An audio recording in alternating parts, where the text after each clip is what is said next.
আসসালামু আলাইকুম ওয়া রাহমাতুল্লাহ। প্রিয় অষ্টম শ্রেণীর শিক্ষার্থী বন্ধুরা, আজকে তোমাদের সঙ্গে আলোচনা হবে unit 4 lesson 3 looking up words in a dictionary. Okay, এই গল্পটি আমরা পড়বো। এখান থেকে যতগুলো অ্যাক্টিভিটি রয়েছে সবগুলো অ্যাক্টিভিটি আমরা বুঝে বুঝে অ্যান্সার করবো। দেখো এখানে অ্যাক্টিভিটি অনেকগুলো রয়েছে, বি রয়েছে, সি রয়েছে, ডি রয়েছে, ই রয়েছে। এগুলো তোমরা যদি বুঝতে পারো, আশা করছি তোমাদের কখনোই ডিকশনারিতে ওয়ার্ড খুঁজতে প্রবলেম হবে না। ওকে, সো চলো শুরু করছি আমাদের আলোচনা looking up words in a dictionary. দেখো আমি এটা সুন্দরভাবে বাংলা করেছি লাইন বাই লাইন। ক্লিয়ার? এই লাইন বাই লাইন বাংলা করার কারণে তুমি কিন্তু এটা সহজেই বুঝতে পারবে আমি কি পড়াচ্ছি বা তুমি কি পড়তে যাচ্ছ। তোমরা এই নোটসগুলো যদি আমার কাছ থেকে লাইন বাই লাইন বাংলা সহ কালেক্ট করতে চাও, তাহলে স্ক্রিনে দেখানো নাম্বারে যোগাযোগ করো। মাত্র 300 টাকার বিনিময়ে এই নোটসগুলো কালেক্ট করতে পারবে। কিন্তু এই রমজান মাস উপলক্ষে তোমাদের এই নোটসগুলো 40% ডিসকাউন্ট দিয়ে 200 টাকায় বিক্রি করা হচ্ছে তোমাদের কাছে পিডিএফ আকারে। প্রিয় শিক্ষার্থী, শুরু করছি আজকের আলোচনা ইউনিট 4 লিসন 3। দেখো বোর্ড বইয়ে প্রথমে দুটি প্রশ্ন দেওয়া রয়েছে, প্রশ্ন দুটির উত্তর আমরা করব। Is there any connection between alphabet and a dictionary? Okay, বলা হচ্ছে, দেখো আমি বাংলা সহ দিয়েছি, অক্ষরমালা এবং অভিধানের মধ্যে কি কোনো সম্পর্ক আছে? অবশ্যই সম্পর্ক রয়েছে। Yes, the words in a dictionary are arranged according to the alphabet order of letters. বলা হচ্ছে হ্যাঁ, অভিধানে শব্দগুলো অক্ষরের বর্ণনাক্রম অনুসারে সাজানো হয়। তার মানে এর পরে বি, বির পরে সি, এভাবে সাজানো থাকে। দেখো বোর্ড বইয়ে আমরা সেকেন্ড কোশ্চেন লিখছি, what do you understand by the alphabetical order?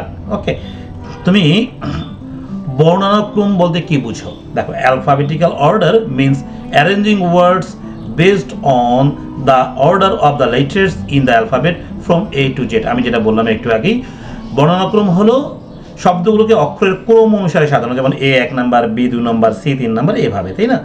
আচ্ছা, এইবার আমরা বোর্ড বই থেকে বাকি পার্টটিও পড়বো। দেখো রয়েছে the words in a dictionary R presented in a alphabetical order. সুন্দর করে আমি বাংলা সহ দিয়েছি। বলা হচ্ছে অভিধানে শব্দগুলো বর্ণানুক্রমে সাজানো হয়। It follows the alphabetical order of letters. এটি অক্ষরগুলোর বর্ণানুক্রম অনুসরণ করে। It means words starting with the letter D will be before the words starting with the letter E. এর মানে হলো, দেখো ডি দিয়ে শুরু হওয়া শব্দগুলো ই দিয়ে শুরু হওয়া শব্দগুলো আগে থাকবে। তার মানে ই হলো 5 নম্বর অক্ষর আর ডি হলো 4 নম্বর অক্ষর, জন্য ডিটা আগে থাকবে। ইন দ্য সেম ওয়ে, একইভাবে words starting with the letter F will come after the words starting with E. F দিয়ে শুরু হওয়া অক্ষরগুলো ই দিয়ে অক্ষরগুলো পরে থাকবে, তার মানে এফ অবশ্যই পরে হবে।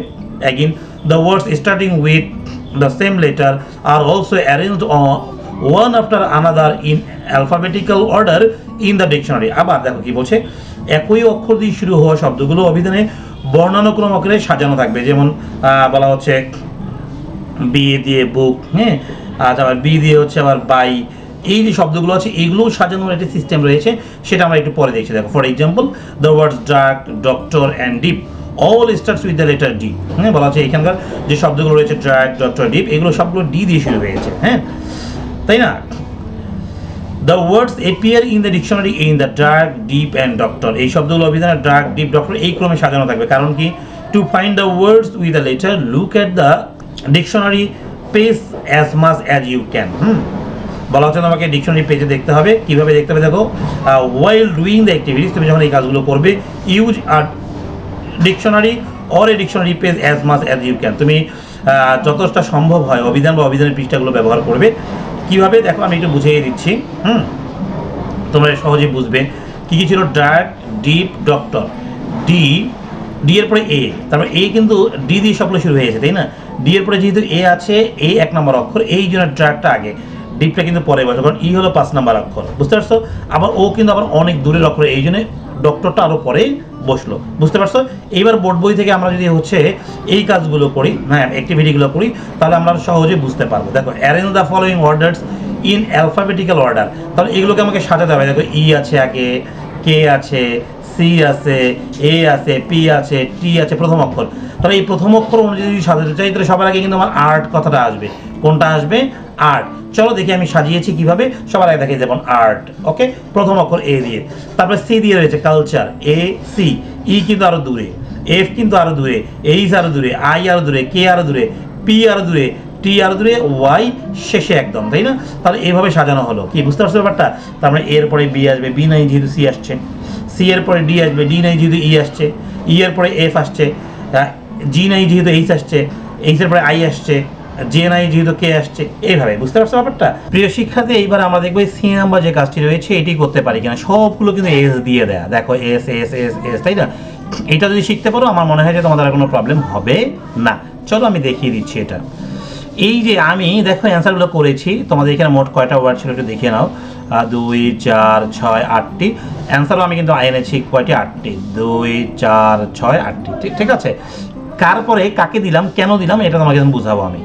দেখো সিঙ্গেল এস আই, আমরা প্রথম দুইটা অক্ষর মিলাবো আগে। এস আই, হ্যাঁ, এস আই, আই হলো কত নম্বর, আর এস এইচ, এইচ হলো কত নম্বর, ওয়াই কত নম্বর, ইউ কত নম্বর, ও কত নম্বর, ও কত নম্বর, টি কত নম্বর, ডাব্লিউ কত নম্বর, এই অনুযায়ী কিন্তু সাজানো হবে। ওকে, আমি যদি সবার আগে এইভাবে সাজাতে চাই, এগুলো কিন্তু গিভেন ওয়ার্ড আমার, হ্যাঁ। আমি অ্যান্সার নিব সবার আগে এস এইচ। এস এর পরে এইচ কেন নিলাম বলো দেখি? আমরা যদি এ বি সি ডি লিখি এখানে তোমাদের জন্য ইজি হবে। দেখো আমি লিখছি A B C D E F, I J K L M N, হ্যাঁ, O P Q R S T U V W X Y Z, তাই না? এইবার দেখো আমাদের মূল টার্গেট কিন্তু হচ্ছে এখানে কে, বলো দেখি? মূল টার্গেট হলো আমার এস। এস তো সবগুলোতেই আছে, যেহেতু এস সবগুলোতেই আছে, আমার এস এর পরের অক্ষর নেবার টার্গেট। তাহলে এইচ আছে, দেখো এইচ, এই যে এইচ, ওকে। তাহলে এইচ কি আগে না পরে একটু আমাকে দেখতে হবে। এইচ, এইচ হলো এখানে, দেখো এইচ হলো আগে, আবার এইখানে দেখো আই, আই হলো কিন্তু তারপরে, এই জন্য আমাকে আই ওয়ালাটা পরে রাখতে হয়েছে, এইচ ওয়ালাটা আগে নিতে হয়েছে। ক্লিয়ার? এবার দেখো ও, ওটা কি আই এর ওপরে, ওটা কিন্তু আই এর ওপরে, এই জন্যে আই এর পরে এটাকে রাখতে হয়েছে। আবার সোর্স ও, ওটা কিন্তু এই যে দুই ও একই। এবার দুই ওর মধ্যে দেখো এখানে এল আছে, আবার এখানে ইউ আছে। এই সোলার আর সোর্স, এই দুইটার মধ্যে সোলার আগে কেন, সোর্স পরে কেন, এটা বুঝবো এবার আমরা। এবার দেখো এল আগে, কি আগে, এল আগে, ইউ পরে, এই জন্য কিন্তু আমার সোলারটাকে আগে রাখতে হয়েছে। তাহলে 3 নম্বর অক্ষরটাও এবার আমাকে বিবেচনা করতে হলো। এবার টি দেখো, এস এর পরে ও ছিল, টি কিন্তু আমার আরো দূরে, ও এর পরে, তাই এখানে হলো সাফিসিয়েন্ট। ইউ কি আছে, ইউ, ইউ তো অনেক পরে রয়েছে টি এর পরে, তাই না? আবার ডাব্লিউ কিন্তু আরো পরে, টি এর পরে রয়েছে, ইউ এর পরে রয়েছে, ওকে। ওয়াই কিন্তু আরো পরে রয়েছে। তাহলে বুঝতে পারছো ব্যাপারটা কিভাবে তোমাদেরকে এটা সাজাতে হবে? আশা করছি খুব সহজেই তোমরা বুঝতে পেরে গেছো। এইবার দেখো ই নম্বর বলছে, ডি নম্বর অ্যাক্টিভিটি বলবে find and write the words coming between the words T and technique under the letter T in your dictionary. চলো আমরা এটা সুন্দরভাবে অ্যান্সার করব। তাহলে দেখো আমরা টি অ্যান্ড টেকনিক এটা যদি লিখতে চাই, এর মাঝে সাম পসিবল ওয়ার্ডস আমাকে দিতে হবে, হ্যাঁ। তাহলে টি এর পরে কি কি হতে পারে? এখন দেখো টি, টি দিয়ে আমি কি বানালাম, টিচার নিলাম, কি নিলাম, টিচিং নিলাম। দেখো প্রথম 3টা অক্ষর কিন্তু একই, সি এইচ, সি পর্যন্ত একই, হ্যাঁ, আবার এইচ পর্যন্ত একই। এবার ই আর আই, এই আই আর ই এর আগ পর্যন্ত দেখো সব কিন্তু এক রয়েছে, কি বলছি, আই এবং ই এর আগ পর্যন্ত সব এক রয়েছে। তাহলে এই ই আরটা আগে নিলাম আর আই এন জিটি পরে নিলাম, কারণ ই আগে, বুঝতে পারছো? তারপর টিম, টিআর, হ্যাঁ, টি স্পুন, টেকনিক্যাল। তাহলে এই যে টেকনিক্যাল কিন্তু আমার লাস্ট ওয়ার্ড। তাহলে এইভাবে আমি সুন্দর করে সাজালাম, কারণ এইগুলো দিয়ে আমাকে কি চেয়েছে বলতে কি, ওই ডিকশনারিতে টি এবং টেকনিক্যালের মাঝে কি কি ওয়ার্ড পসিবল পাওয়া যেতে পারে সেটা সাজানোর জন্য আমি সেগুলো সাজিয়ে দিলাম। ক্লিয়ার, বুঝতে পারছো? এইবার দেখবো ই নাম্বার অ্যাক্টিভিটি, হ্যাঁ।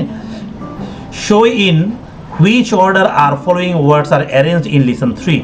দেখো fit, fitted, fitful, fitness, fitting, fitter, fitment, এই যে ওয়ার্ডগুলো রয়েছে এইটার আমরা অ্যারেঞ্জমেন্টটা এবার দেখবো কীভাবে কী হবে। দেখো ডিকশনারিতে এইভাবে পাবো আমরা, আগে ফিট এটা আগে পাবো, ফিটফুল এই শব্দটা এই ফিটের থেকে বড় হওয়ার কারণে এটা পরে পাবো। ফিটমেন্ট এটা কেন পরে পাবো বলো দেখি, ফিটফুলের পরে কেন পাবো? এফ হচ্ছে, দেখো ওই যে আমি এখানে নিয়ে এসেছিলাম চিত্রটা, এই চিত্রটা আরেকবার তোমাদের জন্য নেই আমি, দেখো, হ্যাঁ। দেখো প্রিয় শিক্ষার্থীদের বুঝিয়ে দেই আমি কোন জায়গায় ছিলাম। ফিটমেন্ট আর ফিটফুল এই দুইটার মধ্যে কেন ফিটফুল আগে আসলো, মেন্ট পরে গেল। যদি বুঝো তোমরা এখানে দেখো 3 নম্বর অক্ষর দেখো টি, 3 নম্বর অক্ষর টি, 3 নম্বর পর্যন্ত কোনো প্যারা নাই। 4 নম্বর অক্ষর দেখো এফ, এইখানে এম, তাহলে এফ আগে না, এফ আগে এম পরে, এই জন্যে এফ ওয়ালাটা আগে রাখতে হয়েছে। ক্লিয়ার? আবার এম আগে এন পরে, দেখো এম আগে এন পরে, এই জন্য এন ওয়ালাটা পরে রাখতে হয়েছে। আবার ডাবল টি কেন পরে রাখতে হয়েছে, টি কিন্তু আরো দূরে, কি বুঝতে পারছো ব্যাপারটা? আবার ডাবল টি কেন রাখতে হয়েছে এটা পরে। এবার দেখো ফিটেড আর ফিটার, এইখানে দেখো এই ফিটেড এই পর্যন্ত সব এক, এই শেষে ডি আর ইতে গিয়ে আমাদের কাহানি লাগলো, তাই না? এই ডি আগে ই পরে, দেখো ডি আগে ই পরে, এই জন্য ফিটেরটা আগে ফিটারটা পরে। আশা করছি তোমরা এইভাবে কিন্তু বুঝতে পেরে গেছো। তাহলে যে কোনো ডিকশনারিতে তুমি যদি ওয়ার্ড খুঁজতে চাও তাহলে এইভাবে খুঁজবে, তোমার জন্য খুবই ইজি হবে। প্রিয় শিক্ষার্থী, এই ইউজফুল ক্লাসটি তোমরা শেয়ার করে সবার কাছে ছড়িয়ে দাও এবং আমার আগামী ক্লাস ইউনিট 4 লিসন 4 দেখার আমন্ত্রণ জানাচ্ছি।